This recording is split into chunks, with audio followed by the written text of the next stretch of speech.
Hello, good morning and welcome to the show. You are watching Focus on Parliament, a show where we take you on a journey deep into the heart of democratic processes where laws are debated, policies shaped, and futures of nation decided. In the context of Uganda, last week, we saw the Speaker of Parliament suspend plenary over what he called absenteeism by 82 members of cabinet. She said, quote unquote, that this was dereliction and abdication of duty which amounted to abuse of public trust. Now, on this episode of Focus on Parliament, we do examine the relations between the executive and the parliament of Uganda. And to unpack the intricacies of this topic, in the studios with me are distinguished scholars and a lawyer to help us understand the topic better. Gentlemen, you're most welcome. Thank you. Thank you. On my immediate left is Dr. Ndebesa Mwambutsya, who is a lecturer at Makerere University. Doctor, good morning and welcome to the show. Good morning to you and good morning listeners and viewers out there. Next is Dr. Denis Musinguzi. Dr. Denis is a lecturer at Uganda Martyrs University, Nkozi. Doctor, you're most welcome. Thank you. Good morning, viewers. It's my pleasure to be here. How are the good people of Uganda Martyrs University? Yeah, they are fine and doing well. Great. Thank you. Last but by no means the least is Counsel Ivan Bwowe, who is an advocate who is also advocates. Counsel Ivan, you're most welcome. Good morning, our viewers. It's a pleasure to be here today. Great. How has been your week? I see all of you, you're in a weekend mood with nice smiles. Looks like the economy is treating you very well. That looks can be deceptive. Looks like we are hiding our poverty.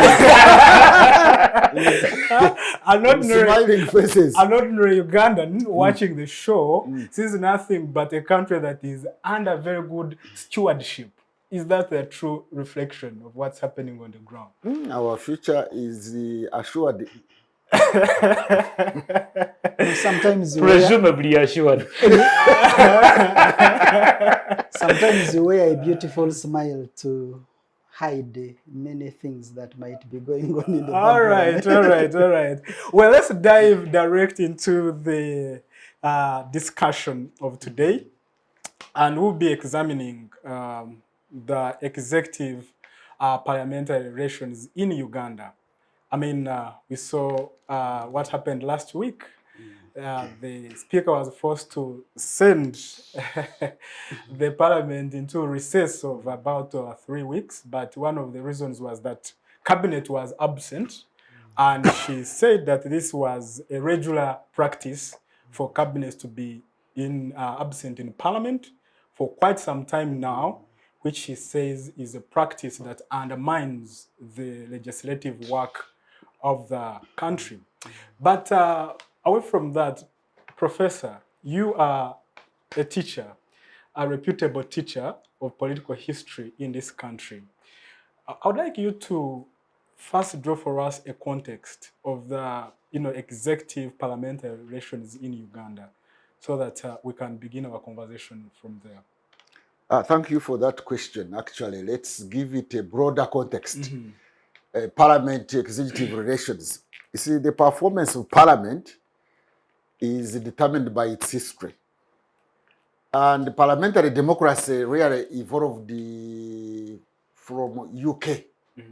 And I think the Parliament of UK, the initial Parliament of UK used to be dominated by the executive, the king. Until a certain time, that's about many years ago, by the way, until Parliament decided to get itself out of that capture. I think they even beheaded the king. Yes, Cromwell or somebody like that led a certain revolution. And that is the time when actually UK hobnobbed with being a republic. UK has not been a monarchy since it was a state.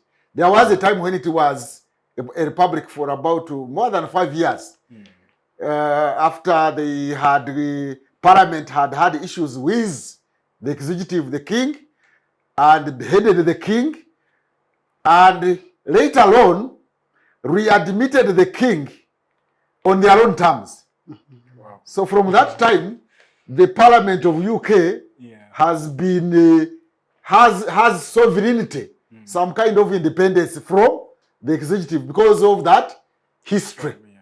Now, when it comes to the Parliament of Uganda, its history is of parliamentary capture by the executive. The listener out there may know that we had a parliament since we have been having the institution of parliament in Uganda since the 1920s. I think even 1920.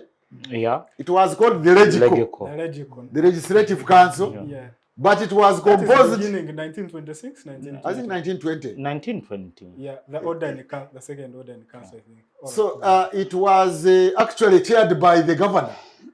And most of the members there were actually appointed by the governor. They were actually like cabinet. They used to call them heads of departments.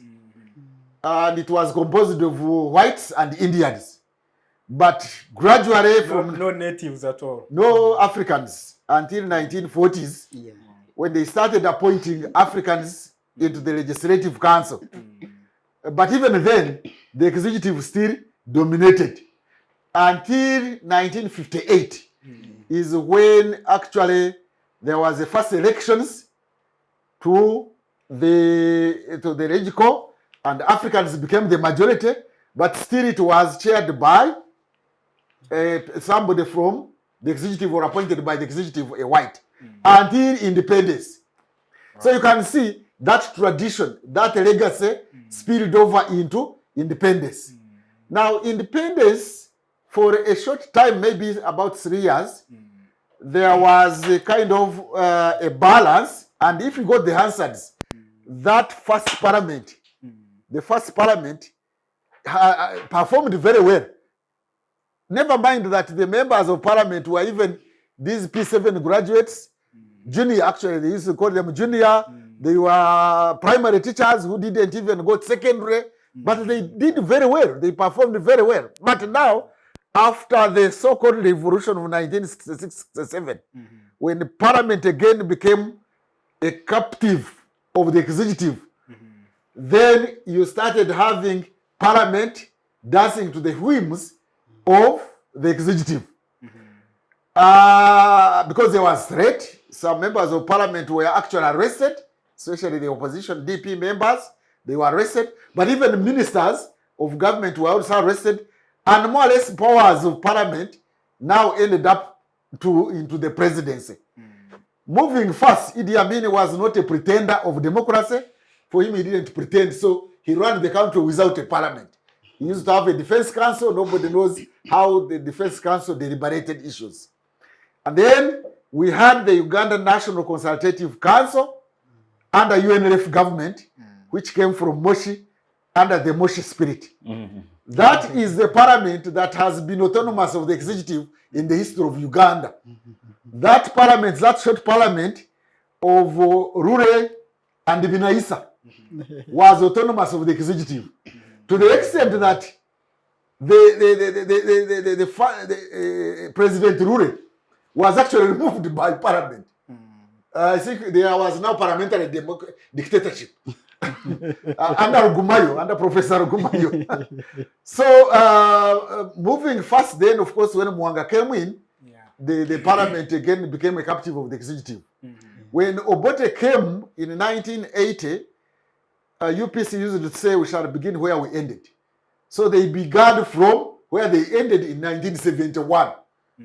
And then when NRM came into office, actually at one time, to give you the clear picture or a statement that reflects this parliamentary subordination to the executive, there was a time, you know, in parliament building here in Kampala, the actual physical parliament building, there is president's office. he has an office there. These days, I don't know whether he comes there, but he used to come there. And even Obote used to come there. So the members of parliament wanted to get that space. They were asking the president's office to remove itself from there so that they could put their offices. And President Museveni reminded them, you fellas, leave me alone. Are you aware that I captured you? Are you aware that we captured this parliament when we came into power? So he actually said that? He did say it. Wow. I am saying it, I'm quoting him verbatim. Are you aware that we captured you? Very interesting. So I think he was saying, be aware that you were captured and therefore. So anyway, to conclude this first phase, is I want to almost appreciate why cabinet doesn't attend parliament. Because they know that they are inconsequential. The parliament. No. The executive the in the parliament. Yeah. Because prior to their disappearing and annoying the speaker, they had raised the issue of security. That they wanted some more statement from the Minister of Defense or Security about the security in the country after these bombs and whatever. And I think the third deputy prime minister, Honorable Nakadama, stood up to speak for government and said, no, we cannot talk about security. The president has not given us a go-ahead. So every cabinet member looks at his or her back before he makes a statement. So in that regard, they know that they come to parliament with only one hand. The other hand remains behind. And therefore, since they know that their contribution may not make much difference, they are also reluctant to come to parliament because ultimately it is the president who represents the executive at that higher level who will tell them, no, don't give those statements. Don't give those statements. I will come in. I will address the nation myself anyway. And I think the executive, which includes even the civil service, where it comes to the president, I don't know which powers they have and where they begin, because at one time, I remember the President Museveni, when UPE was beginning, and it had been mooted as a policy shift of government, and the permanent secretary, Minister of Education, made a comment on UPE. The president told him, keep off my UPE. A permanent secretary was told to keep off. A technical person. A technical person is told to keep off. So, but history has shown that the PS was right. Was what? Was right. Well, that is an opinion issue. Me, I'm now talking about a reality where the permanent secretary was told to keep off the president's UPE. So anyway, that is a broader context of showing parliamentary executive relations in the context of the history of Uganda. So unless parliament does something to liberate itself, I'm afraid it has been under captivity since the governors were in Uganda till today, except for that period of Uganda National Consultative Council, Parliament under Professor Rugumayo. Doctor, you have said something essential to, for purposes of our viewers, deeper understanding of the social, psychological forces that are usually at play. And that is, the legacy. The power question. Yeah, the legacy of, of some of the, power structures, yes. Tracing it back from, the colonial era, having, the governor at the time. Yes. Being the executive and to some extent the judiciary, and how throughout the time that legacy has persisted. I didn't mention one time where the governor would be the chair of the Legislative Council. Yes. And again, for the short period, was it 5 years of NRC, National Resistance Council, from 1986 to 1995, President Museveni was also the speaker. Yeah. So one of these days when you go to parliament and you look at their walls, they have the speakers of parliament since independence, and one of the pictures you see there is President Museveni. So he was a Speaker of Parliament when he was the President of Uganda, but in most cases he would be represented by Chigongo. But he was a Speaker also. Yeah, so my question is, sociologically, why is it that when a bad tendency or bad practice in governance, for example, has been established, let us say subordination of parliament to the executive, why does it become so hard to overcome in any society? So if you are talking sociologically now, we are talking about traditions and cultures. Traditions and cultures die hard. They are norms. They are unwritten laws, not his, which are written. Now, unwritten norms, unwritten laws, which are written on the hearts of the people, are not easy to go away. They become culture, they become tradition. So we have had a tradition where the executive dominates the legislature in Uganda for a long time, and therefore habits die harder. That is the trend, unless there is some revolution which will happen, and it comes from parliament to liberate itself from that subordination by the executive. Thank you very much. Let me bring you in, Dr. Musinguzi. You've had, the historic background as well laid down by Dr. Ndebesa. I would like to get your preliminary reflections on the parliamentary executive relations in Uganda. Yes, I wanted to remind Professor that UP actually came as a presidential directive. Oh, It was a campaign pledge. It was a campaign plan and the presidential directive. it was executive order. These days we have evolved a new nomenclature in our political on our political scene called executive orders. And yet we don't have it in our parliament, in our constitutional framework. You will tell us about because of that, I think the president was right to say, UP is my thing. Don't interfere with it. You don't know how it came about. It is politics. It's not technical that you are trying to interfere in. Of course, adding a context to what Professor has given, yes, we are now talking about the contestations, and relationships between the three arms of government, whether it is executive on one hand and legislature on the other hand. We are not bringing in the judiciary because its role is sometimes politically motivated, but it is slightly there. It is a talk of another day. It is, rightly a talk of another day. So how these arms of government relate with each other has always been a political question and not so much a legal issue, because the Constitution clearly gives the arms of government and prescribes the roles that each arm is supposed to be playing.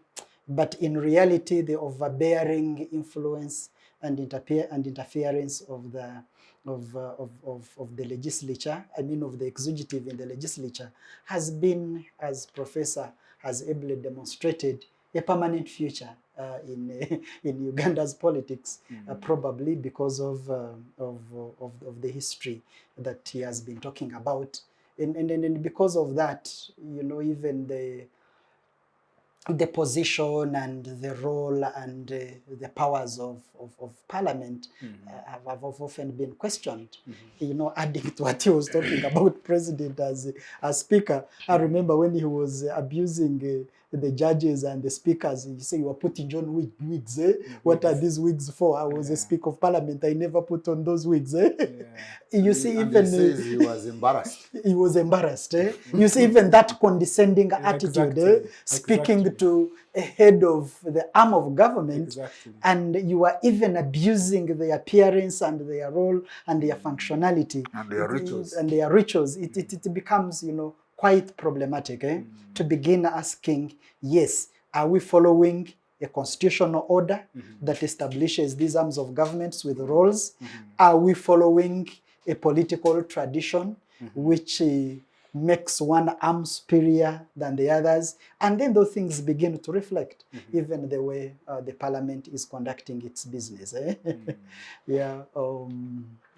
I don't know whether I can keep it there or yeah. Let me bring in Ivan now. Thank you very much, Doctor. Yeah. Ivan, can you please take us through the roles of the executive and parliament in Uganda's governance? How do they complement each other? Thank you so much. I think the two colleagues have given quite a very extensive context. Yeah. But I also want to note that the functioning of parliament has a lot to do with the functioning of a political system that is in operation.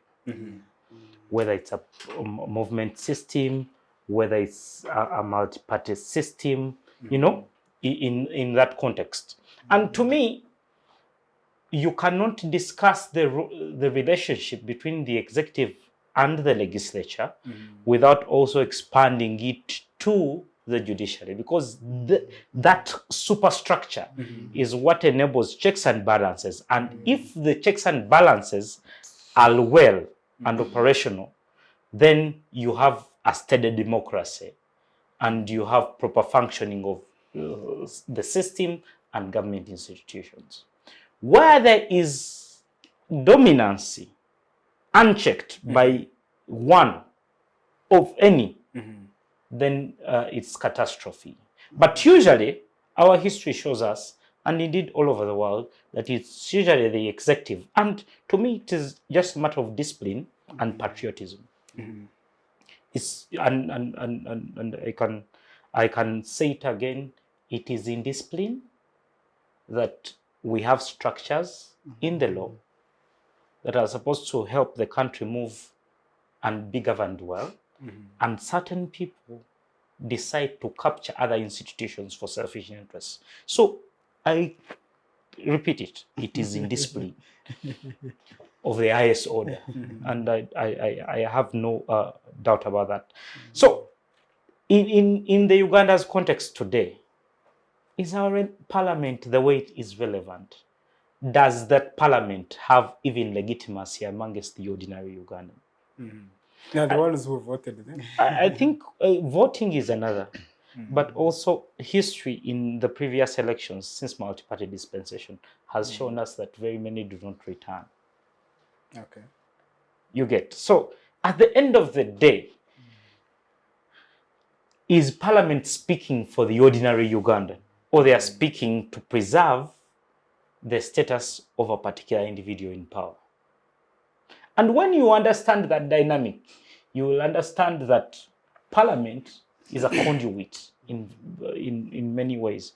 We have to put it clear that when we read some of the answers of the previous parliaments, even the CA, as back as the CA, and you read the answer today, you get ashamed at the level of debate, quality of debate, but also time to debate. So even the parliament in itself, the emergence of the Kyankwanzi resolutions and how they tingle with our constitution and you know, and to an extent, it's very clear that we are for this, that we are pushing someone's agenda. It's not a national agenda. And all we see that has befell parliament has contributed and has allowed it. Because at the end of the day, let me tell you, parliament makes the laws. If those MPs one day... But does parliament make laws? No. We shall have a detailed conversation about that. We can argue the according to the constitution. According to the laws, parliament, they do. Parliament does representation, represents the people, appropriates, they budget, they allocate resources, they legislate. Let me interrupt you a bit, because I'm curious to pick Dr. Ndebesa's mind, because he seems to protest the assertion that Parliament makes laws in this country. Let me use English now, not law. Let me use English, not law. Yes. What is making? If you are making this chair, it means you are here, you have a chisel, you have wood. You have wood, you have tools, and you are making. Exactly. So here we are. First of all, I think at a conservative figure, conservative or actually a generous figure, I think bills, 90% of bills come from the executive. Yeah. Yes. You see? Now, if bills are coming from government, from the executive, and they go to parliament, they are debated. Now, parliament is only debating a bill that was given to it. And when there is a controversy, contestation, they go to the caucus. And the caucus has the executive as almost the chair. And when he's there in the caucus, he more or less dictates the outcome of the deliberations in the caucus. Then the bill is finally passed in parliament. However, the president is a legislator, because after the bill has been passed in parliament, it goes to the executive, the president, for assent. And quite often, where he doesn't agree with parliament, he returns it. And quite often, if not in all cases, when he returns it, what the parliament did not want, but he wanted, will be passed by parliament. So if the president Fair enough. Now, proceed. So I'm talking about making Now, You may whereas that is English true. now. Whereas that is the reality of Exactly. what we have. But again, Parliament has powers to make those laws. And when they go to Chankwanzi, he does not assent on it in Chankwanzi and say, caucus has decided this is law. They bring it to Parliament. They use the tyrant of numbers to pass his personal agenda. To be fair to his point, I understand, and Thank you. It's the reality. But in the law, it is Parliament's duty to pass those laws. And let me tell you, if that Parliament went some Holy Spirit engulfs it, I'm using the words carefully, engulfs it, and they choose to legislate properly for the country, exactly. you will be amazed. Can you give us the interpretation of the concept assent? Assent is Validating. It is an instrument because it's by law. That is the process is an instrument in itself for it, because bills are proposals. Consider bill as a proposal. At the point where Parliament on the third reading passes that law, and it goes to the president, on assent it becomes an act of Parliament and therefore law. And it was, by the way, the purpose of it world over was meant to make sure that there are effective checks and balances. Because even when the president vetoes in a proper functioning system, even when the president vetoes, uses his veto powers not to sign, sends it to Parliament, Parliament sends it back and sends. Third time they can pass it without by law. You get. So in short, these systems were not necessarily bad, but I'm saying the indiscipline. The politics of it. Yes, no, the indiscipline is what has brought us this far. And to me, Parliament, the way as it is, it is not in position to present national interests. It is not in position to even do any of its roles. And therefore, it is just a shadow of its former self. But why? Because of the indiscipline of those in the executive. Why is everybody indisciplined? It is because of the system. Dr. Musinguzi, you can comment. Well, I think for the sake of our viewers and our listeners, exactly. we need to create a clear distinction between the politics, the technical bit of the law, and the indiscipline of the leaders, which we are talking about. At a higher level, we called it balance of power, separation of power and checks and balances. There is some difficulty because of the indiscipline that he's talking about. But as he said, at the technical level, we're a constitutional government, okay, in spite of the weaknesses. And as he ably said, the parliament plays 3 or 4 roles, okay? It's legislation, which we are having a conversation about. It's representation, it's oversight, and appropriation. So at the legislative... No, but they have added on another role. They are supposed to monitor programs. Exactly. Oversight. It's part of oversight. At the legislative level, yes, we are having this contestation. Of course, it is the government that introduces the bills to parliament. But we cannot, discount the role of parliament in discussing. Because when the bill comes, it goes to the legal and parliamentary committee of government, which is made up of lawyers who put it under scrutiny. Even when bills are passed by parliament and are sent to the president, even when the president has vetoed, much of the powers are retained by the parliament. Because when the bills are sent back to parliament and the president has not, after a given period, they become law. By government not acting on them. So for me, I think the failure is so much to the indiscipline and maybe because of the politics, people not playing their roles as they are supposed to be doing. But of course, understanding the relationship between the executive and the legislature also requires that we look at those additional things. At the level of appropriation, even budgets also come from the executive. But if allow me, I can bring any other angle. I think there is where there is fusion. Because of the arrangement of our parliament today. We have got 10 members of parliament from UPDF. Originally, the reason why they legitimized them there or justified it was that they would be listening posts so that they are not tempted to take over government. But I must say here that even the UNLF of Obote II had 10 members of parliament.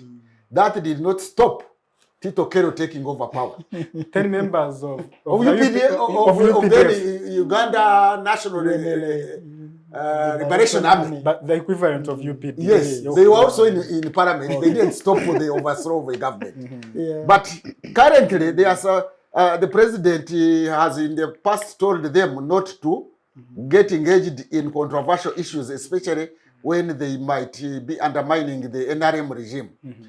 And that they are there as listening posts. But I must say, in practice, they are not listening posts. I made a remark when you talked about monitoring. The UPDF representatives in parliament are actually monitoring the rest of members of parliament. They are recording. Imagine in the evening, they record what was going on in parliament and send the brief to the president. So members of parliament, when they are deliberating or they are acting, they are aware that there is somebody monitoring them there. And if one has the ambition of becoming a minister, you know what that means when the brief goes to the president. So because of that monitoring, of being monitored again, that also weakens the members of parliament. They are indiscipline notwithstanding. It may not be indiscipline as such. They are, I think, realistic, or they have higher instincts of survival. How do I survive under this system?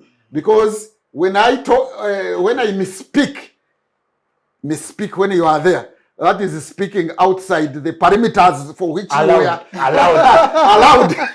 All coached too. Are you sure that somebody is not monitoring you, and in the evening is going to give a brief to the executive head, the president, and the next time there is an opportunity, like being appointed a minister or any other, or indeed after elections, during elections, you have to be endorsed by the NRM. So if the brief was negative on you, negative in the sense that you talked a lot, you talked your mind a lot, then you'll be punished. Therefore, members of parliament are also survivors. They are also, they know how the system can make it impossible for you to come back to that parliament or impossible to be a minister. And therefore, what my colleague there calls indiscipline is, I think, behaving according to the norms of governance of the system, which he mentioned at the beginning.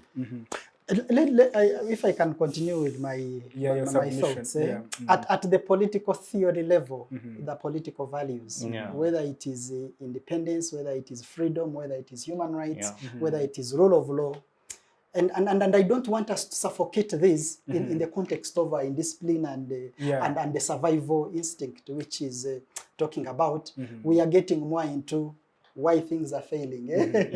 But if we could just have a conversation broadly about these things, and then why they are failing and how they are failing, you're asking us to interrogate the relationship between parliament and executive.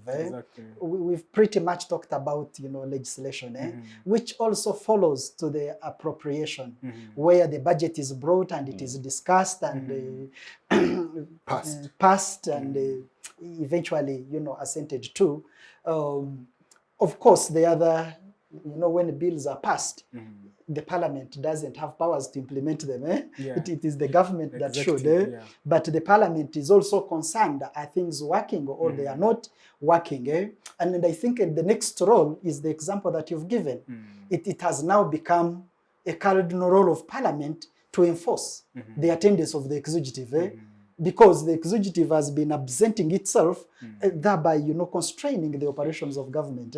So when you see a speaker coming up and saying, you know what, guys, we are not going to be allowed to be constrained.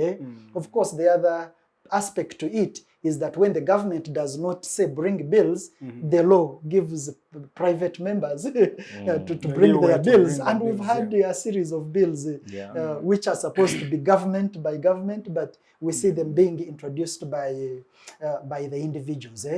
Now there is this broader political environment that complicates that relationship, which Professor is talking about, the survival instinct, and fortunately, against the norms and values of good governance. Norms and values of good governance. So at the analytical level, do we submit to the reality because it is the reality as it is, or at a later stage we should even be thinking of how to overcome this political reality that has suffocated. I think that's the biggest question for most of our viewers. How then do you overcome that kind of reality where the laws, where the theories, all the tools of governance say one thing, but the practice is completely different? Unfortunately, in trying to answer that, I quickly go back to the pessimism of Professor. We have a very highly political government. We are under multi-party political dispensation. Supposedly. Well, supposedly, but in reality is we have the government side, we have the opposition side. We have the independents, but who are either government-leaning or opposition-leaning. Because of that, it means, well, you can call it supposedly, but I've seen where opposition parties have put their spirit in spite of the limitations of government, to pursue and enforce certain directions. But even when it comes to the side of government, whether it is selfish interest, whether it is the survival that he's talking about, there have been issues.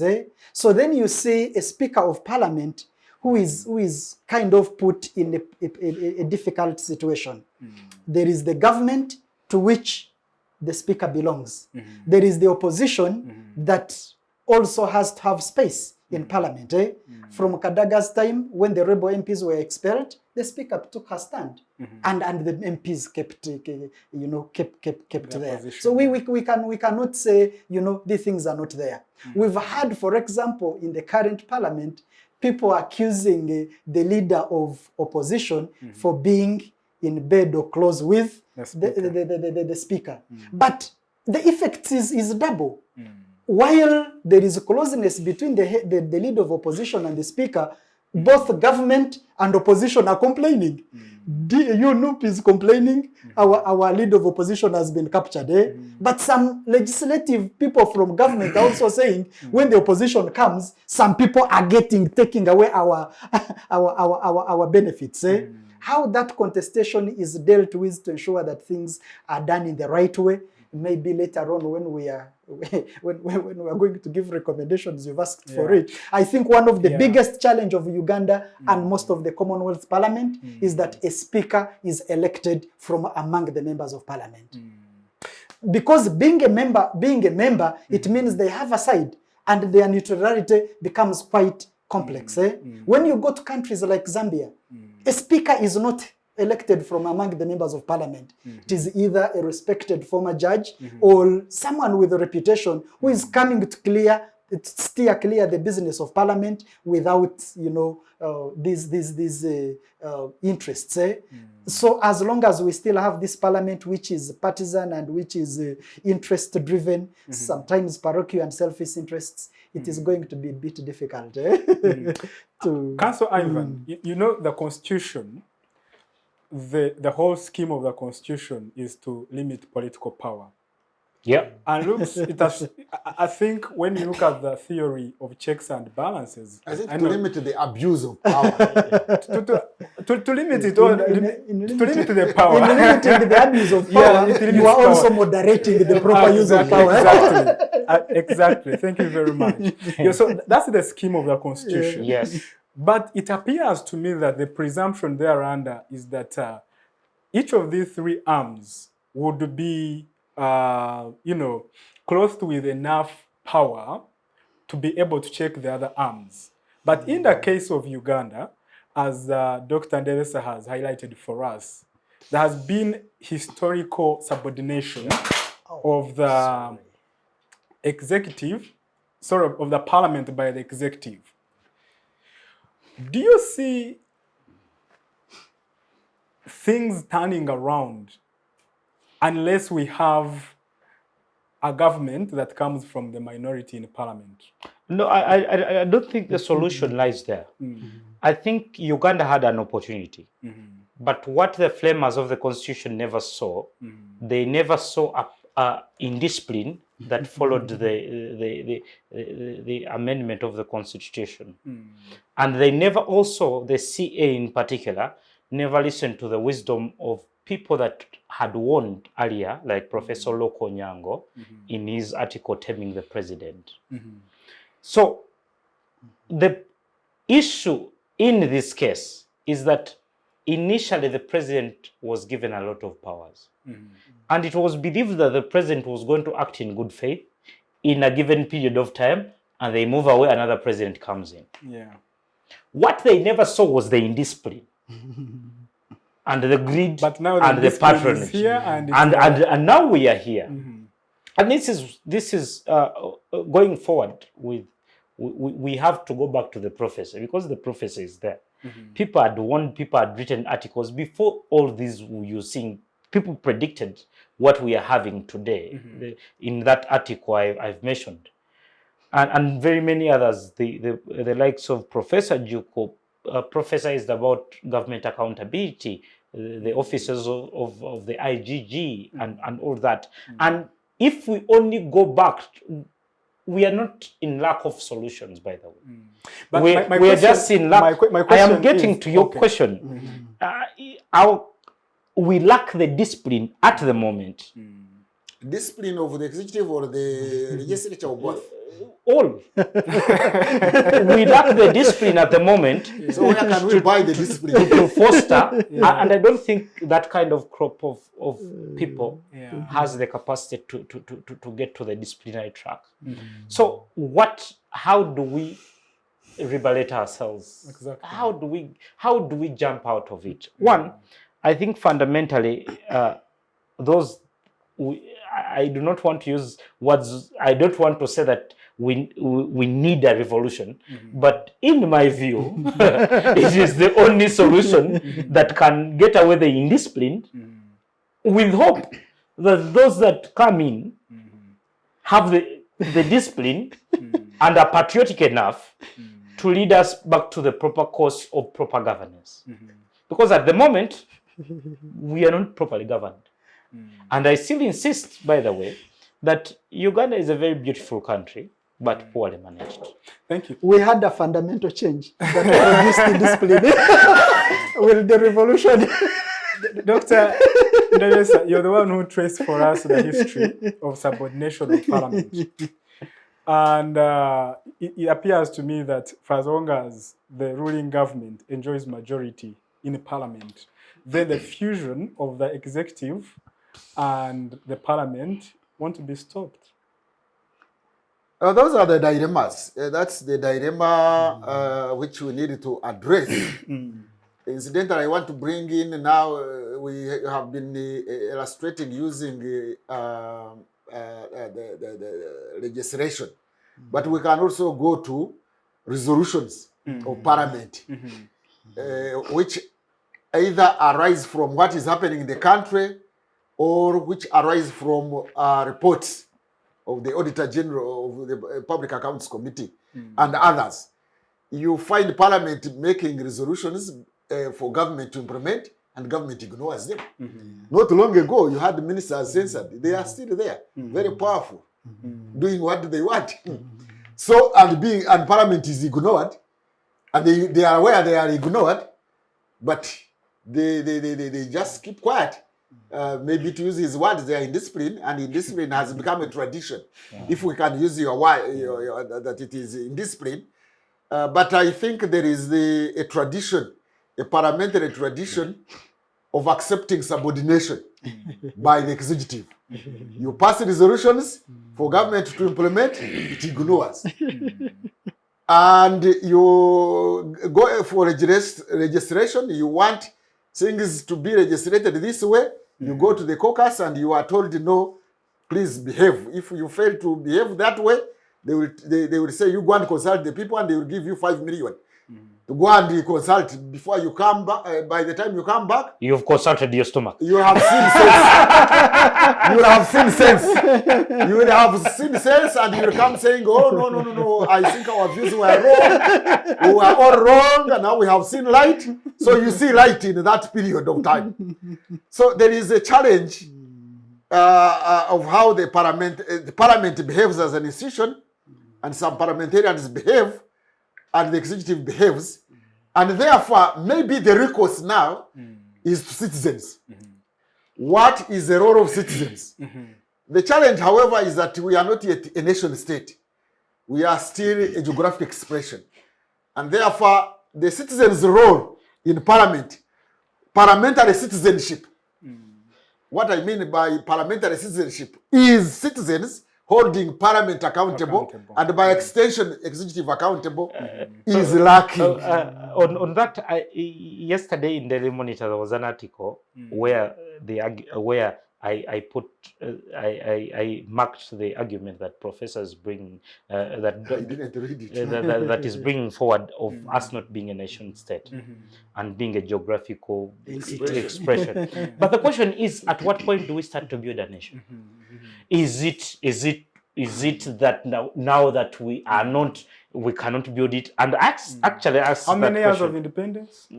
Because we like to blame the colonialists, but 60 years. And, yes, and we haven't fought. But go on with your point. Yes. Doctor. If I can still pursue that, that nation building, the nation building. You see, for us, we cannot build a nation under what is an imagined community through natural process of evolution of one ethnic group or one group dominating others, assimilating them and imposing its nationhood in terms of culture, traditions, attitudes as one people, like say the French or the English did, or the Italians. It is not possible. The model we would take is like the American model. Unfortunately, we have missed it. The American nation was built on the Constitution. You know, Americans, even if he's a street boy or man or whatever, immediately you talk about politics, they will talk about what does the Constitution say? What does the First Amendment say? And therefore, the Constitution has become the sacred text. It has become like the 10 Commandments of the Jews. You know, Jews were also crafted into a nation using the 10 Commandments. I don't know where they came from, whether they came from heaven or they were a code of Hammurabi. Because they have resemblance to the code of Hammurabi. That let's not go there. But the sacred texts of the Jews created a nation state. And in America, the Constitution has created a nation. Now here for us, the Constitution is no longer sacred. It has been torn apart. People, we don't take it seriously.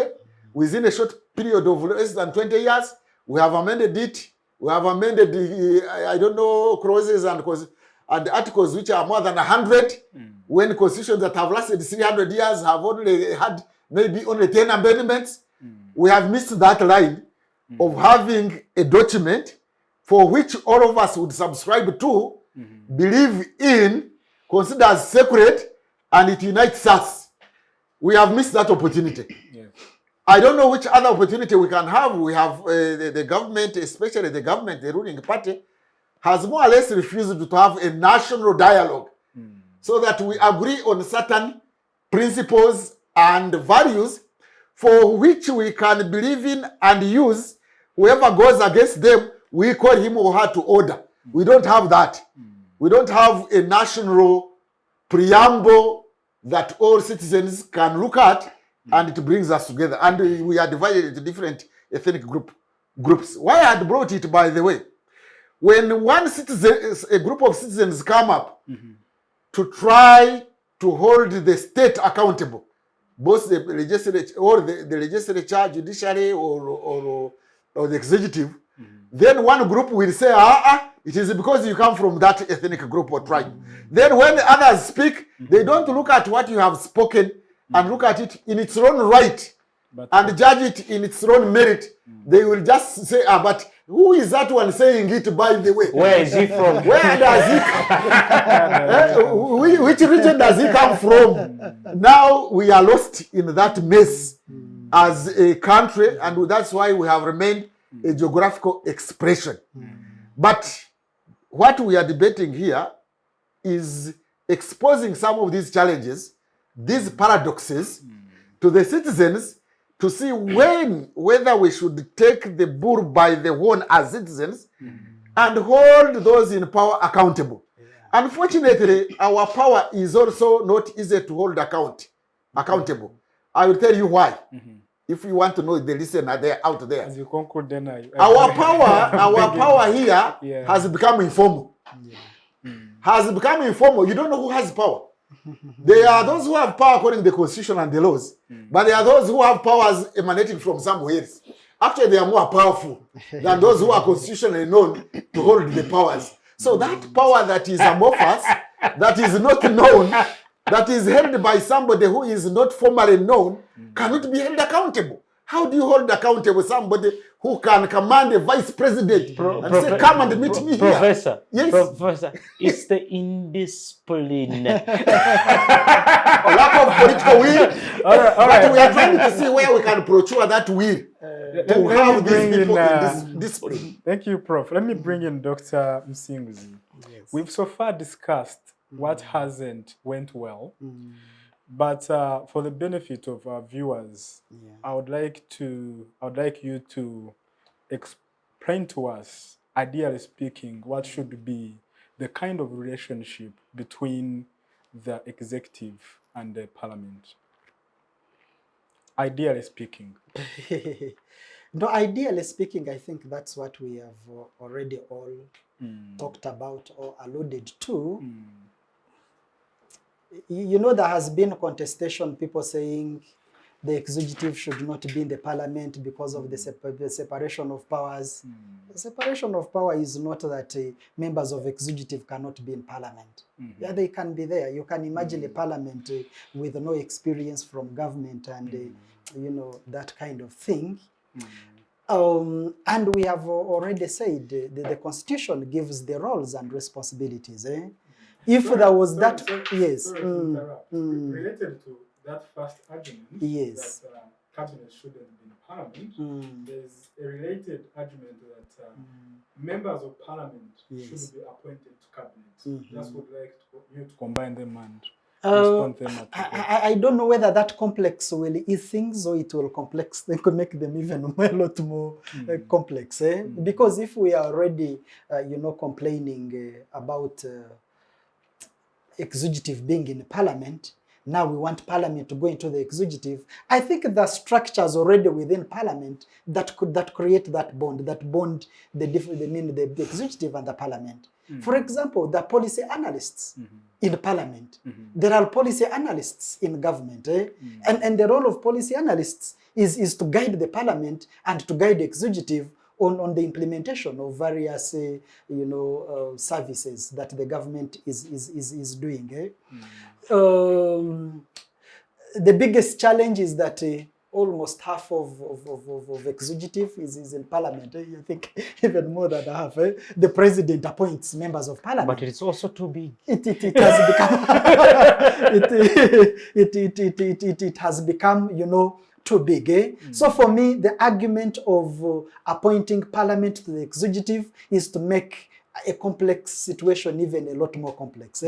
If we can utilize the existing structures, like I've said, the policy analysts who are helping to do research and furnish information either with parliamentarians or with the executive, and they commit to doing their roles in the right way as they are prescribed by the Constitution, then we would begin to see that kind of harmony. Of course, we've talked about interests.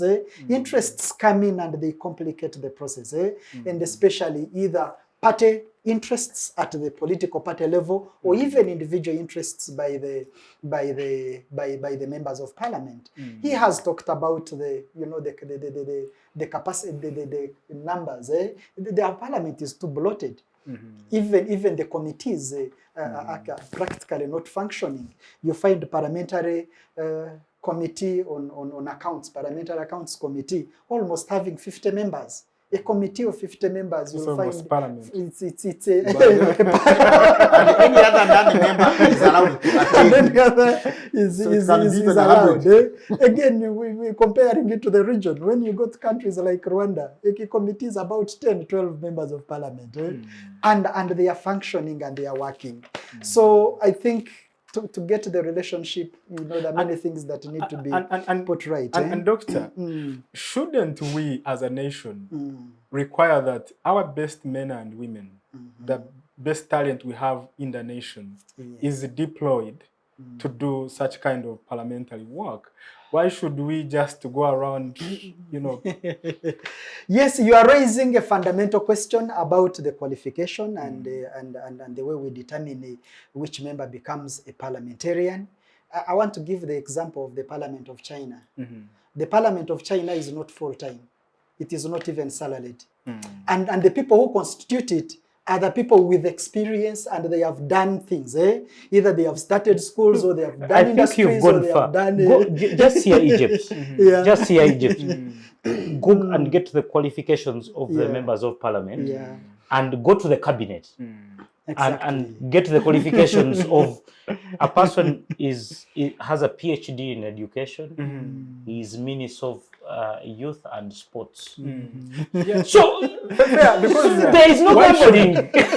Why should a senior sixth leaver in a country with maybe how many PhDs do we have, Doctor, now? I don't know. Let's now 800. Let's assume 1,000. Let's assume we have 1,000 PhDs. In a country that you have 1,000 PhDs and maybe 20,000 graduates, all right?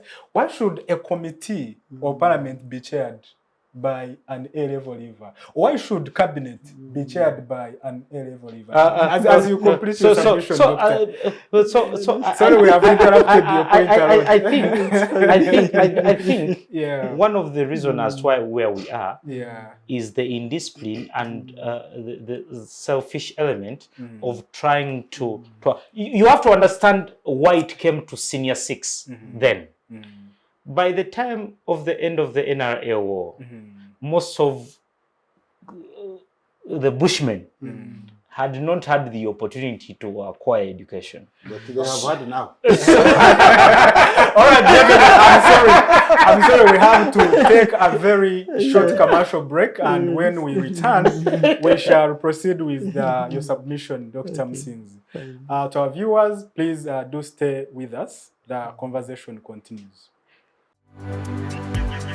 Digital rights are those human rights and legal rights that allow individuals to access, use, create and publish digital media or to access and use computers, other electronic devices and telecommunication networks. Digital rights include a right to freedom of expression, information and communication through technology, a right to privacy and data protection, a right to credit for personal works, a right to universal and equal digital access, a right to identity, a right to anonymity, a right to be forgotten, and a right for protection of minors, among others. The state's digital rights are frequently violated through various unfair actions, for example, blockage of websites and social networks, theft of credentials, unauthorized use of people's data for personal gain, privacy intrusion, online censorship, arrests and intimidation of online users, internet blockages, and the proliferation of laws and regulations that undermine the potential of technology to drive social, economic, and political development worldwide. It is hence every citizen's responsibility to respect rights of other digital users and to speak out or report to the responsible parties when one's rights are violated. Welcome back. You are watching Focus on Parliament, and we are exploring the relationship between the Parliament and executive in Uganda. Now, do follow us and make a comment. Let us know what you think at Civic Space TV on YouTube, Facebook, and Twitter. Before the break, Dr. Musinguzi, you're still talking to us about the intricacies within the executive. And we're asking ourselves whether it is proper in a country where we have thousands of PhDs, where we have tens of thousands of graduates, to have a cabinet minister of a serious ministry, being an A-level leaver. What does that make of us as a society? That's what we are investigating, and I would like you to proceed with your submission. Yes, of course. Coming back to this question, as you put it when you are making your introduction, every country, every organization will want to attract, the best of qualified, the best of talented, the best of skilled, to be put in particular positions so as, to manage and promote the agenda of that particular government or particular organization. Yes, I know we have the requirement of senior 6 as base qualification for president, for members of parliament, for ministers, literally for everybody. At the educational level, if we are questioning that, then it means either our education system is letting us down or we are the ones who are letting it down. I think there was a mismatch between who put that qualification and what actually that qualification affords. At senior 6, students don't know policy, they don't know political theory, they don't know governance. And they removed civics. And they removed civic education, from the curriculum. And it is a problem, yes, at the executive, it is a problem, even at the parliament, as we were mentioning. Well, you will find a qualified doctor as a government spokesperson, and a qualified communication expert as the state minister for public health. And you begin seeing this mismatch. You'll find someone heading agriculture who studied education. And of course, the question would be, are we lacking people with the right qualifications. Some people try to water down this argument and they say, you know, a minister is a technical person, I mean, he's a political leader, there are technical people in between, he's a supervisor. But how do you supervise something that you do not understand? People are talking about contracts in engineering and in what, and you studied the history and the CRE, and you have nothing about engineering. Yes, we have ministers of justice who are not lawyers, and I don't know. I don't know what they do in that docket. But of course, at the top of it is going back to the political theory. Do we know what governments are for and what they are supposed to achieve? Do we see political leaders holding particular offices and have the capacity to appoint certain people, aligning and attracting people who are supposed to do that, you know, that the government is supposed to do? I think it goes back to the question we are discussing.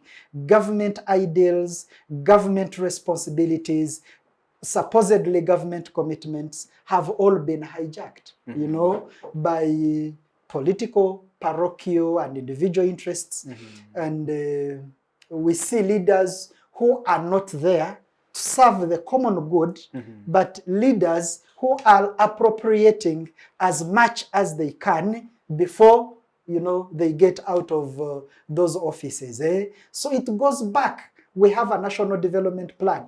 Are we committed to the national development plan? We have ministerial policy statements. Are we committed to those statements? Even the value of leadership that you're talking about makes us doubt whether these ideals are supposed to govern our actions or they are only there for political dressing to communicate to the global world that, you know, guys, we know what to do. But inside, we do things the way we want them to do. And because of that, you do not want a professor who is going to question and give the technical thing. You want someone who is going to say, yes, sir, let's move like this. Yes, sir. But in conclusion, we've also had professors getting to government uses. Have they necessarily transformed and changed their particular documents and offices? I'm told the Attorney General who wrote the Pigeonhole Constitution was actually a lawyer. So of lawmaking. I want to show that that a person's education is not a measure of intelligence. And it also does not tag to that person's capacity to apply and use common sense. But Ivan, Ivan, when it comes to governments, whereas by your qualification, you expected to think a particular way and to apply your knowledge a particular way. It is not a guarantee that you will apply your knowledge. But also, when you do not have particular knowledge, it is almost presumed and expected that you cannot apply anything because you do not have it. Council Ivan, for avoidance of doubt for our viewers, governance or governments all over the world, there are bureaucracies of knowledge. Yes. And for some positions like cabinet, parliamentary work, this is highly technical work. Yes. Which means there is a minimum requirement. Either you satisfy it or you don't satisfy it. Yes. So in line with that, if you agree with me, then do you still hold the proposition that the level of education doesn't matter? The level of education matters, but it is not guarantee that even the educated will do the proper things. All right. Actually, it is surprising. Actually, it hurts me at a personal level. There are times you have educated people embarrassing the nation, doing stupid things that probably my grandmother cannot do because of the sense of patriotism and the discipline. So indiscipline has made very many educated people do stupid things. And to me, at that particular point, their level of education has no value. I hear you. Even when I subscribe to a view that we should have our best up front to do the technical work, to supervise the technical work, but also to guide the country. But the problem is the indiscipline in this country is astonishing. Fair enough. Let me bring in Dr. Ndebesa. You had a point to... I had a rejoinder. Yes, a rejoinder. A rejoinder concerning the submissions he was making. Let me quickly dispose of this one about members of parliament. I mean, the executive being appointed outside parliament. Whereas I support it, and by supporting it doesn't mean that I'm saying that is the only solution to the problem. But it can make a small contribution. Absolutely. How can it? Most members of parliament do not speak in parliament because they don't want to rock the boat. They don't want to make a mistake because they are expected to be appointed ministers. Meantime, reshuffle. And every time the executive president Museveni wants to pass a certain bill or act or law which he is passionate about and which he knows the members of parliament may not support, there is normally a leak of a cabinet reshuffle. Once that one is done, then the members are disciplined. Not indisciplined now. They keep quiet. So, but if a member of parliament would know that he was not going to be appointed minister, he would at least be himself or herself for a long period of time. But that's not the only solution. Let me go back to the qualifications. The viewers and the members here may excuse me because I'm a teacher by profession. I don't know how many of you are teachers by profession. But in education, we have got forms of intelligence. You have got cognitive intelligence, that is a knowledge intelligence.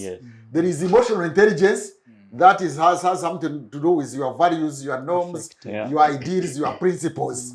Then there is the relational intelligence. These are, and there are many others, like those of fine art and all that. But let me use those three.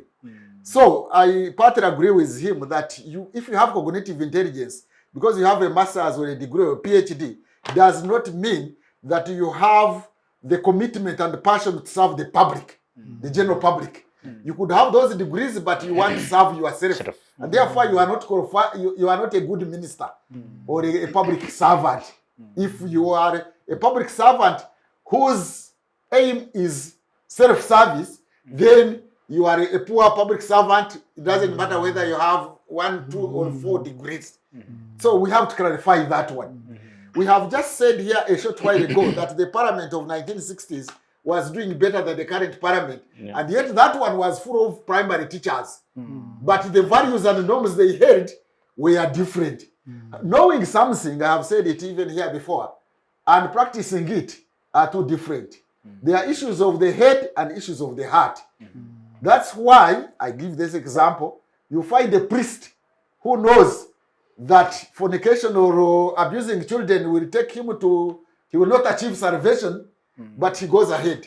You'll find a doctor, a medical doctor who knows that smoking can bring cancer, smoking. He has not translated from the head to the heart. So passion is also very important. Commitment to serving the public good. Commitment to social justice is more important to me than even having a degree. So why they put HSC, I think high school level was a minimum. And you don't have to appoint ministers with HSC, since you would have a choice to appoint those who have degrees. But for a minimum, you could still appoint somebody with HSC and HSC equivalent. It was not a license to appoint people with HSC, but HSC was sought to be the minimum education which can give you abilities and capacities to learn and understand issues. You see, even when you are a new minister, you have to learn, but do you have the capacity to learn? And somebody who has been raised to the level of high school, if he didn't cheat, he has the capacity to learn. I think that's why that minimum qualification was put there, but it is minimum, not maximum. Therefore, we have to distinguish between having higher education, even a professional degree. You find somebody who has got a master's or PhD in human rights, violating human rights. Deliberately by them. Yes. Deliberately by them. I was going to be prompted to mention a name, but Let me leave it also.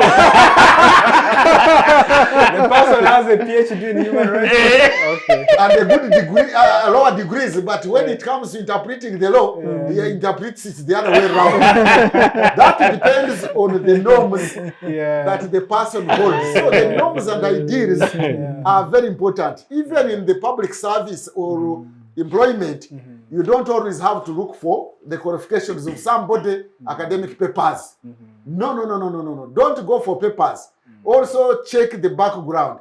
Have a background check and see, is this person having a background of public service, of volunteering, of not being selfish.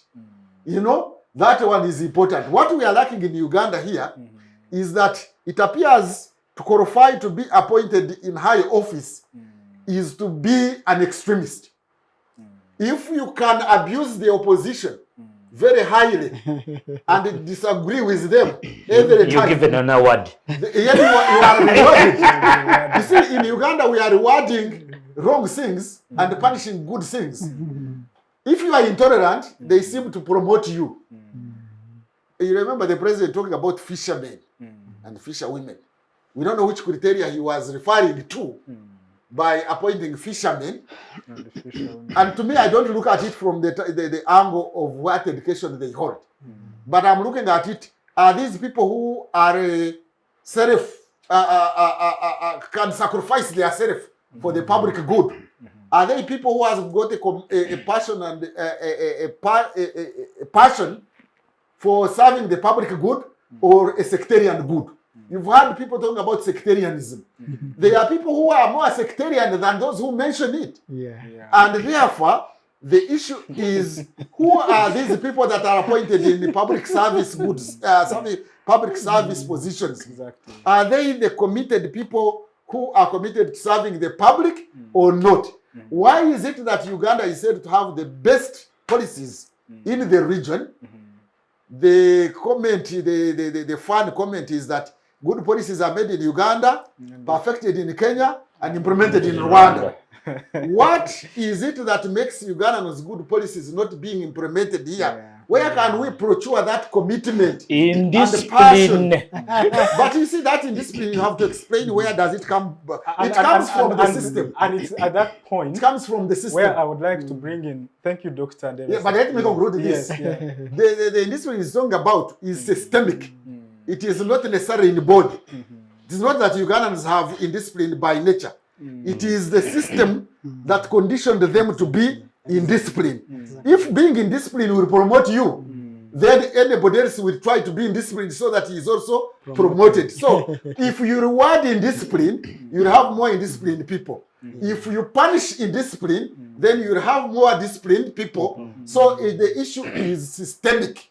We have to address the systemic issues. But how do we address it? Citizens must take the bull by the horns. Fair enough. Thank you so much, Doctor. Dr. Musinguzi, I would like to bring you in. Yes, please. Dr. Ndebesa has made a fair point. And hearing him reminds me of one of the citizens. I was at a forum recently, and there was this bitter, right for a soul commentator. He said, after hearing a conversation almost like this we are having here, and he says, no, Ugandans deserve what they have. They deserve it. What have they done? And earlier, Dr. Ndebesa had told us what the contestation that the British had to go through in order to get the kind of parliamentary democracy they have today. Sovereignty of parliament the sovereignty of UK is very strong. It came out of a serious battle between the monarch and a section of the not abstract. Exactly. So my question is, and I always ask this question, With all this bitterness, with all this dissatisfaction. No, it is concern, it's not bitterness. Yeah, with all this concern. Whatsoever the choice of what. I think that there is rightful bitterness that compels people to action. That's a kind of bitterness I'm referring to. So with these concerns, Doctor has just said that good policies are made here, perfected in Kenya, and implemented in Rwanda. How come that as a country, as a nation, we still put up with bad implementation or not good enough implementation? Where do you trace this? Very hard question. But by the way, I've also argued before. That if a policy is good, but you fail to implement it, then it's a bad policy. Well, I don't necessarily believe in that. The doctor will respond. You know, we are now going back to, again, as we've been saying, to the ultimate question of governance, where we talk about systems and structures and individuals and activities all put together to pursue a certain good or a certain end. Even in the evolution of the political theory, at one moment we had on top a group of politicians, all the political scientists of Professor Ndebesa's category, who got into government, and again, when selfish interests came in, you know, they spoiled everything. And that's why we see the shift. People thinking, no, politicians alone are not going to give us what we want. We want technical people, administrators, who are able to translate these ideals into actions and give us the right things that we are supposed to do. Who are also corrupt. Who are also corrupt. Now is the problem. But now the whole issue of policy comes in as how do we help governments to fulfill their mandate and commitment of delivering services. We are the people, we are as citizens. Yes, as citizens. You know, we evolved from kingdoms where we had the powerful kings and individuals were subjects into republics where citizens have rights. Are you sure you are a citizen? You know, that's why we are citizens. Under the constitution, we are citizens.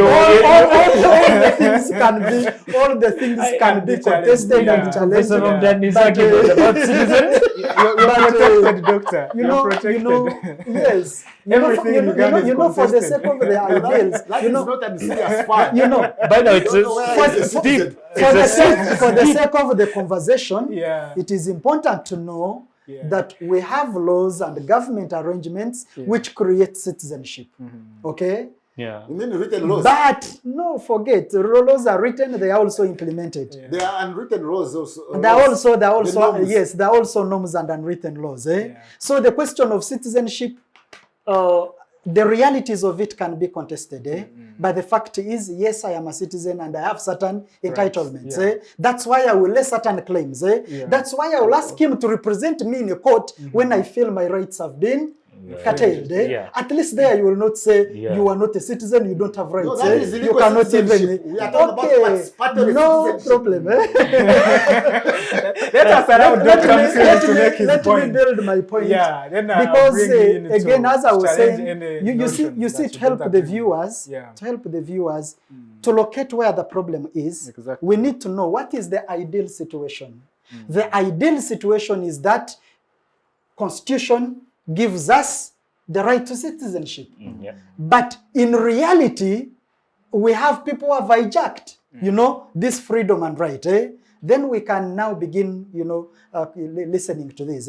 But as I was saying, we need to know, if we want to know why our policy is failing and what, we need to know where they are coming from. They are coming at a point of view where they are supposed to guide the political actors on how to make decisions and how to implement decisions for the sake of the common good.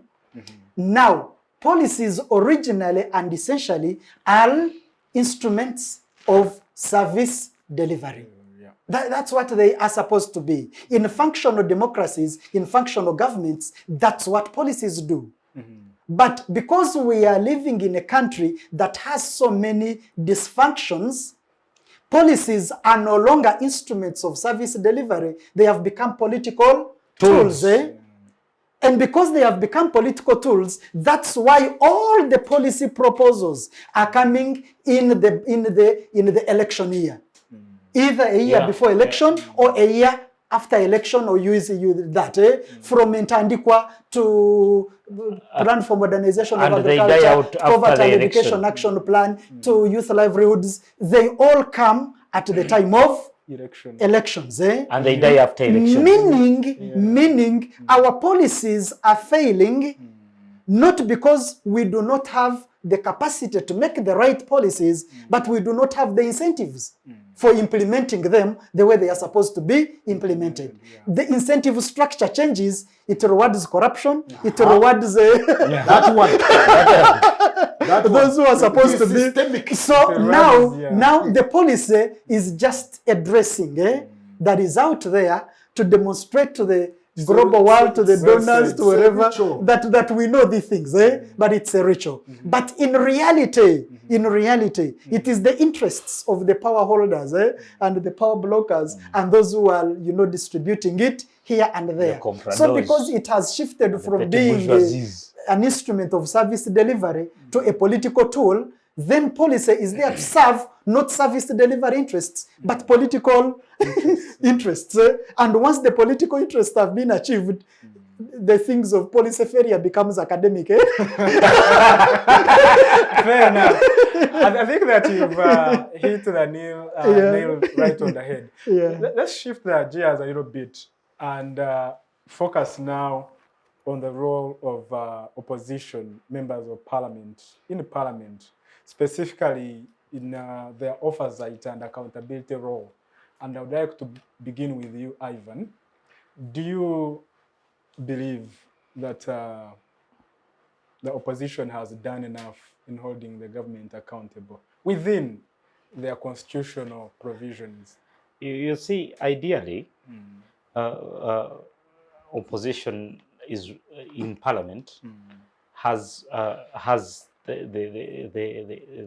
leader of the opposition as an office, as an institution. It has particular privileges when it comes to committees like PAC, and that's the Public Accounts Committee, and statutory institutions. Those are supposed to be headed by people from the opposition. But we have to understand that the structure of parliament, the way it is not meant to allow them function. Besides that committee that presents the report to the plenary, at the end of the day, even when you've cooked too good luombo, like the luombo is good, but the matoke,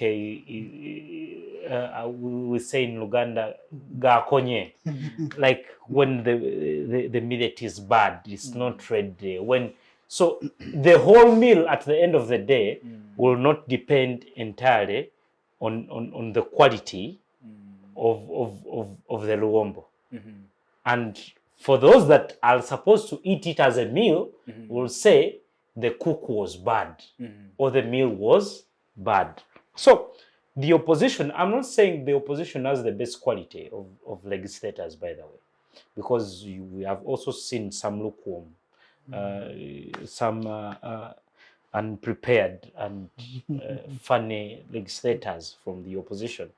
So the cancer is spread into the institution.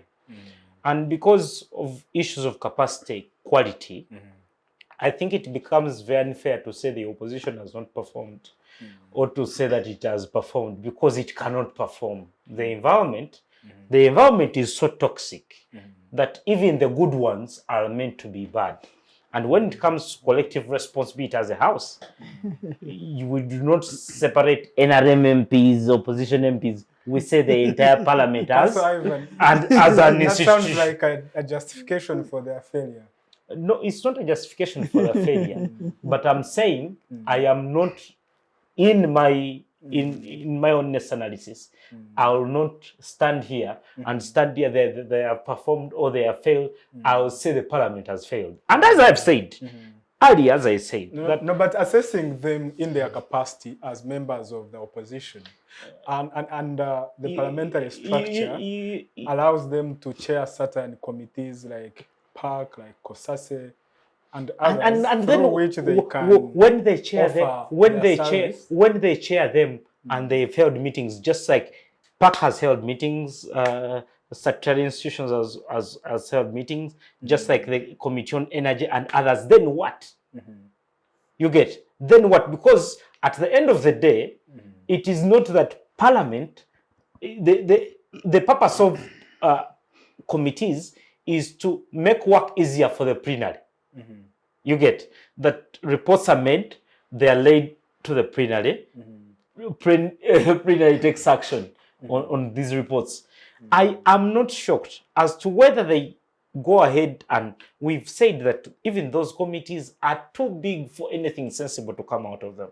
All right. So in my view, Okay. the entire parliament, even the on particular those few committees that are headed by the opposition, even the opposition in itself is not does not have capacity to do all the functions of the legislature as they should be. And and now we are forced into a very tight spot where we have to assess individual MPs and say that MP is good. You get? And that is what it is. And to be fair, even to the NRM, there's those you can pick out and say that MP, individual brilliance. yes. So, but even then, Yeah. Parliament is not a place of individual brilliance. Yeah, It's an institution Yeah. which relies and roots in collective responsibility. And in my assessment, as I made before, is that the Parliament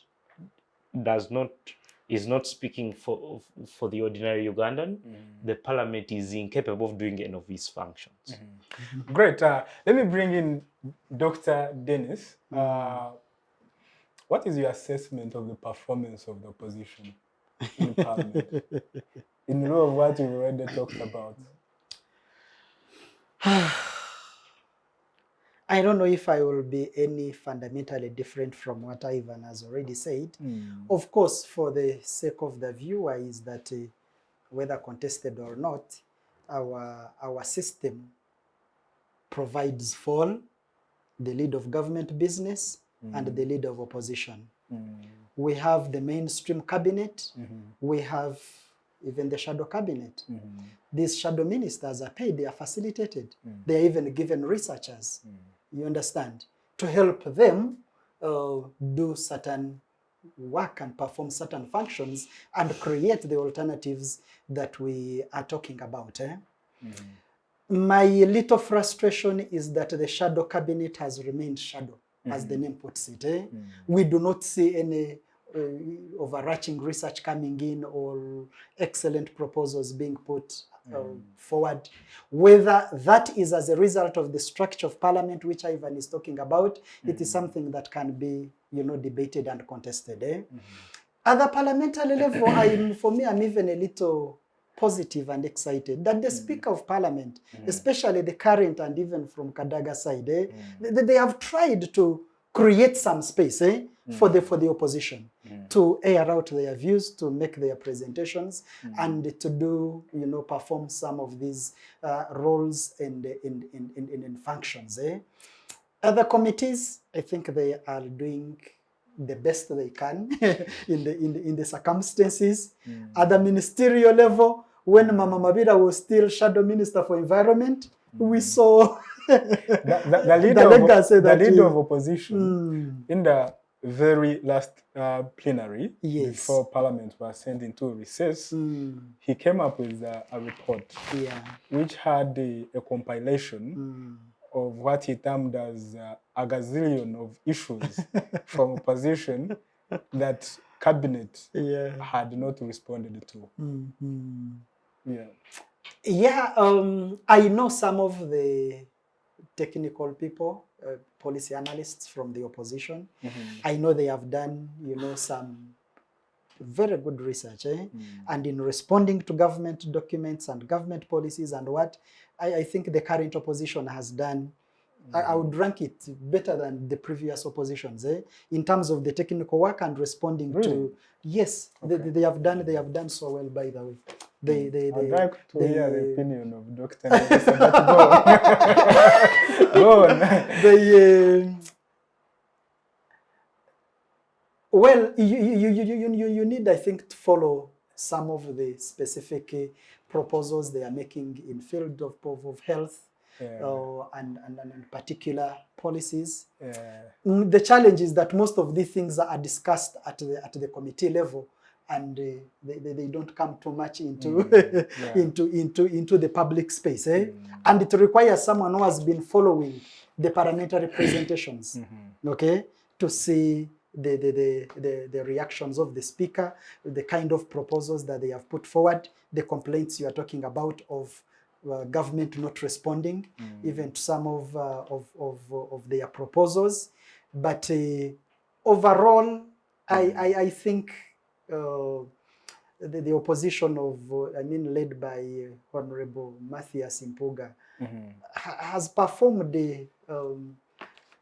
for me, even beyond what I was expecting. All right, them fair to as a enough. parliament. Dr. Ndebesa, I know you are sympathetic to the Sympathetic to what? I know I'm sympathetic to Uganda. I know that you're sympathetic to the opposition members of parliament. And I also understand that you have been a facilitator of those members of parliament. How? In terms of, in understanding parliamentary procedure. So are you impressed? Are you impressed by the performance of your students? My passion for all these politics is public service. Okay. Not individual service. The public good and social justice. Now, opposition generally, you have to find a score if you are going to look at them as an organization or as an institution or whatever the case may be. One score where they are not doing very well is that they are not united. They have started the dispersing. Now there is this one who is supposed to have this honorable who in FDC. You know, the FDCs are fighting. There is one who has been appointed. Honorable is called Yusuf. Yusuf Nsibambi, yes. to replace Honorable Uganda. Now they are not seeing eye to eye. They are opposed to each other. And sometimes I don't know which opposition is UPC, because the leader of UPC, I don't know whether Akena is in opposition or not. He's somewhere in the middle. He's somewhere. So when the opposition, I thought that UPC together with the DP were in a marriage with the ruling party. I don't know. Or am I wrong? But some members are not there. But they continue to say they are opposition. So there are some members like Honorable Kagabo. I don't know where he is. So at that level, the opposition is not an identity. It's not a political identity that would use and leverage that identity to push for the ideas and principles and policies that they would want in the parliament. But let me come at the committee level, for example, what they are doing at the committee level and at the resolution level. I think they are trying their best. They have tried to shine some light on some issues of poor governance in this country, which needs to be addressed. But as the colleagues have pointed out, there is a system now. The system they are in. Now, for example, you can say that the committee comes up with reports. Of course, these committees are also getting reports from the Auditor General. They discuss them, pass them, and then they take them to plenary. The other day, Kosase gave a report their findings on Uganda Airlines. And the speaker just said, it is over. Was it ever presented plenary? I think no. No, the speaker said it is expired. She did it as and when she wants. No, she said it is expired. You know, she's the one who expired it. You know? Yes. She expired it at the parliamentary level. That is the power of the speaker. I don't know the power of the speaker also in the Uganda parliament. It needs also to be discussed next time. But even if they submit reports and even resolutions are made, even by members of NRM, like I think this the chairman of this son of Rwamirama, the chairman of Mwinempaka, has also passed issues on NSSF. Where are they? We don't know how far they went. So now that is a system issue. The system issue. I mean, we had issues of our parliament of Rocco, the money that was given to exactly. So factory, now when you look at those challenges where the parliament makes decisions and resolutions and they are not followed up, it boils down to one thing, that parliament is just a ritual.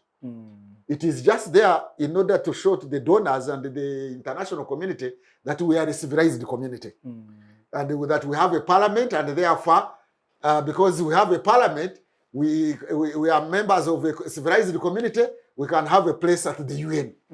But a parliament's role is supposed to hold the executive accountable. Exactly. And there are structures which are clearly there in the constitution and in the laws of this country. But you reach somewhere, you meet a barrier. Now that barrier is not the weakness of the parliament. It is the weakness of the system. So there is it can be a weakness or a design of the system. Yes, it can be a design. But I don't think much of the failure of Uganda is a design. Even the constitutional weaknesses are not arising out of the design per se. They are arising out of practice. And I mean, if the whole parliament by the way makes a resolution that minister so and so be censored, of course they are not the one to censor, they are not the one to remove him from office. And then the person remains. They say this NSSF or this other parastatal is not doing very well, but the government implementer does not follow it up. Now that becomes a system issue. So there is a very big challenge in the sense that parliamentary autonomy and sovereignty is not guaranteed. And because it is not guaranteed, it is still under captivity. There isn't much they can do. And ultimately, because of that system, which we earlier on talked about, rewarding poor services, rewarding mediocrity, and punishing. By the way, in this country is very funny. Merit. Hey, have you heard there is a common saying in the public service that if you are a good civil servant and you perform very well, you will never be promoted. You become a danger to yourself. You become a danger to yourself. And because you are a danger to yourself, the rest of the colleagues see this hard-working person is never promoted, they will also not work hard. They will say, if I work hard, I will be punished. So if we have the incentive system of rewarding meritocracy, that's why Southeast Asian countries, the likes of Singapore, South Korea, Thailand, and the rest of Vietnam, which has come out of a crisis and is now very ahead of us. Why they have developed actually is not so much that they are democratic, because they developed even when they are not so democratic. It's because of meritocracy. That they gave the public servants and other public officials, when you are given a position of responsibility, you are given opportunity to work. So it is not a question of royalty. It is a question of commitment and performance that promotes you. But where you have a system that promotes corruption, actually, if you are not corrupt, you will not get a good job in this government. But if you are corrupt, you will get it. You see, that is a challenge. You are talking about education. You get a first class in one of these universities. You will be on the street. Somebody with a pass. The following day, you will be occupying a very good position. So, rewarding mediocrity, and punishing meritocracy is what has led poor implementation of government policies, and we only make policies, they either gather dust on the shelves or they are implemented in Rwanda. All right, good gentlemen, I would like now we shift gears to our very last segment of this show, which is on the best practices and recommendations for better parliamentary and executive relations in the country. But before we move into that, I'd like to ask one last question to each and every one of you. You have said from our conversation, it's clear that you say even where Parliament tries to play a role, the implementer, it's up to the implementer to decide whether they implement or not. Yes. Fair enough. But there are circumstances, for example, during appropriation, budgetary appropriation bill, it's entirely on the Parliament whether to pass the kind of budget that the executive has proposed or not. And when they pass it? And of course they always pass it. That is the wish. That is the wish of the executive. Yeah. But my point is, the measure of the independence of the Parliament, but also the extent of its power to hold the executive accountable, is in asking the question whether they can stop the executive from getting whatever they want if they deem it unreasonable and justified. So does the practice of passing budgets, which, year in, year out, commentators like you and other, Ugandans have come out to say, no, this budget the Parliament has given to State House is luxurious, they're draining, public coffers. This ministry, the other time we had 100 million for coffee drinking. Does that, exonerate the executive? Or would you consider your submission that sometimes Parliament does good work, but it's failed by the executive? Then we can shift our gears to the you see, bit. The structure of Parliament is there is a picture that was spreading on WhatsApp of a horse being tied on I think it was a jerrycan, and it would not move. So we have an institution that does not realize its power, that does not want to exercise its power, because someone is having decided to muzzle it in one shape or form, structurally, systematically, and also by physical presence and appearances and words of threat. So, to me, I would want to say that Parliament, the only business that Parliament has in that budget, let me be very honest to you, Parliament is its own budget. It's interested in its own budget. Oh, Dr. Dennis. And therefore, when the executive has its own budget, with a whole volume of what do they call it? The budget that I'm missing the word, that is not known. Classified, yeah. With a whole volume of trillions of classified budgets. It's a quid pro quo. Let me eat mine. All right. I'll let you eat yours, and let us move on. Dr. Dennis. Yes. Please. Well, I have a slightly different point of view. Yes, the financial year of government begins with the reading of the budget, meaning the budget is the most fundamental instrument of government. Sure. Without budgets, things are not going. Things are not going to work. But going through the process through which budgets are made and how they evolve, I see a bigger role of Parliament because budgets begin with ministerial policy statements. Yes, yes. And they are comprehensively debated and scrutinized by the Parliament. And the Speaker is always clear, things that are not in the policy statements, we don't want to see them in the budget. So for me, the whole hope is not gone. That there is still a role that the Parliament is playing to ensure that there is some level of responsiveness as far as the budget is concerned. But a budget is a multi-stakeholder instrument, both local and international. and international. So now between the debates in Parliament, between the budget conferences in the districts, there is a lot, that comes in and kind of interferes. Then immediately the budget is passed.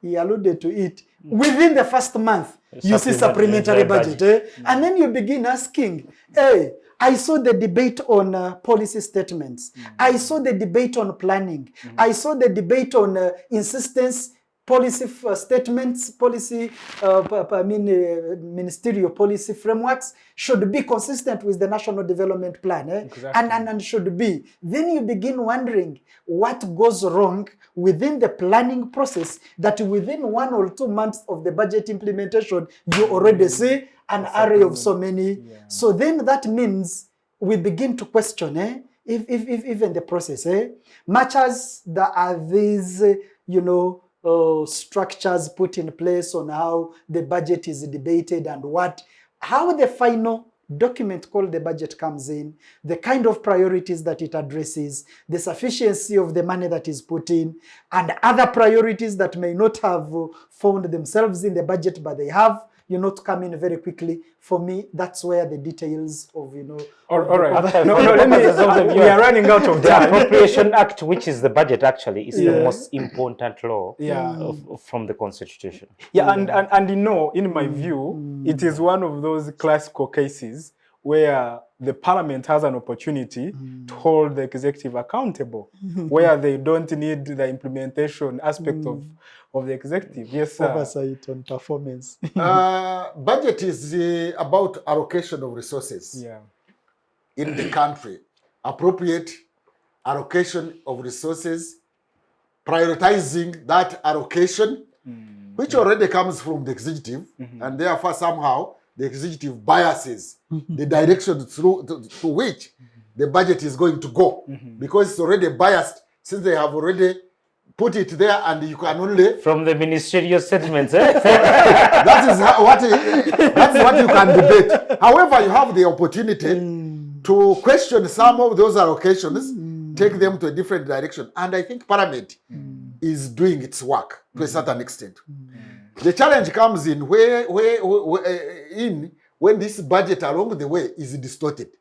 It is a distortion of the budget that is passed by Parliament itself. By Parliament, but even by the executive. Yes. After passing the budget, then you hear that now with this World Bank withdrawal, they are saying they are going to do some amendments in the budget. And normally that one, when it is being done, it is done outside Parliament.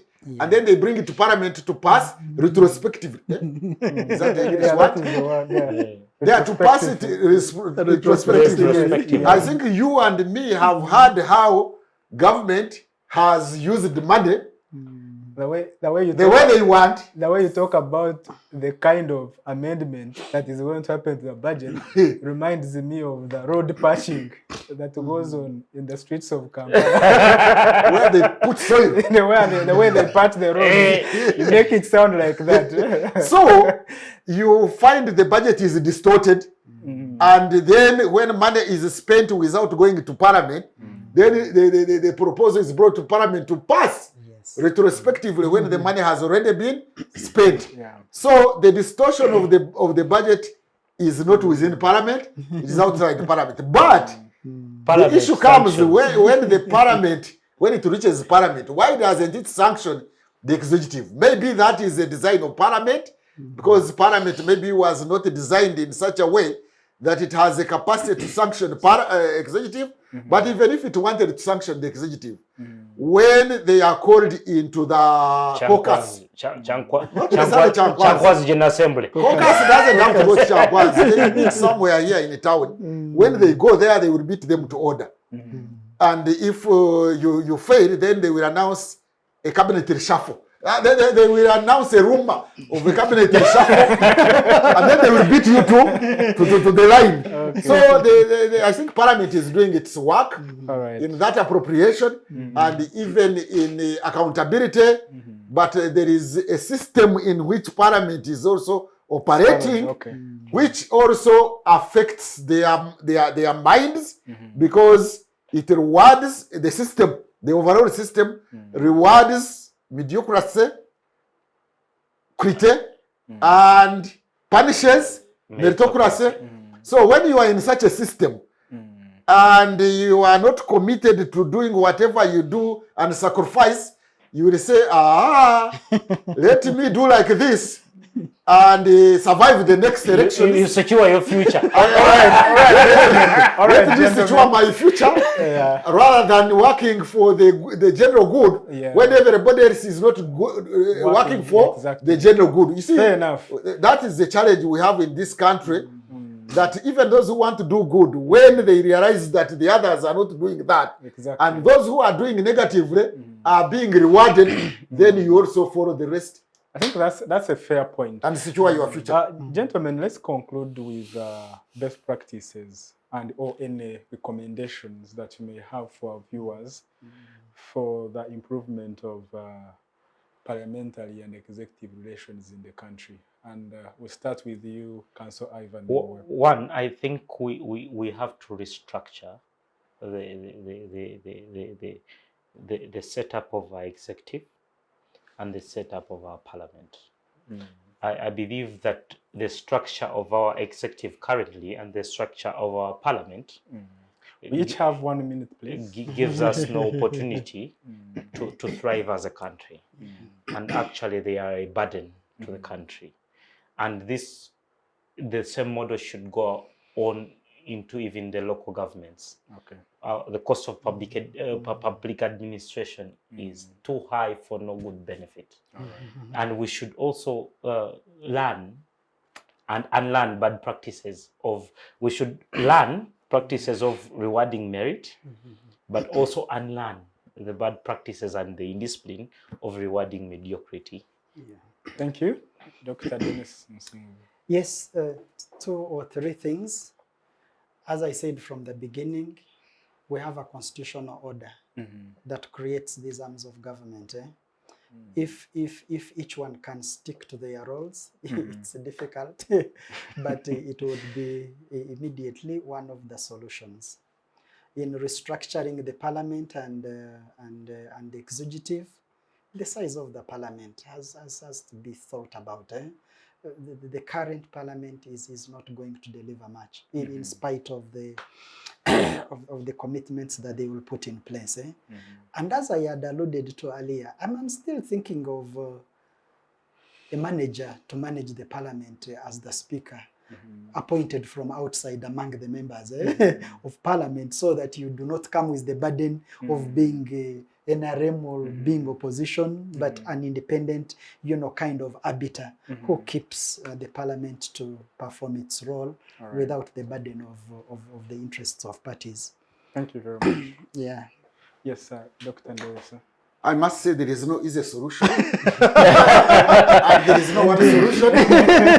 But one of the solutions I can propose is to amend the constitution and the laws so that the members of the cabinet is appointed from outside the parliament. Because I think what will make the parliament perform, with other problems notwithstanding, is for members of NRM, which is still dominant, to be themselves. They cannot be themselves when they are waiting to be appointed ministers. And I think the president leverages on that.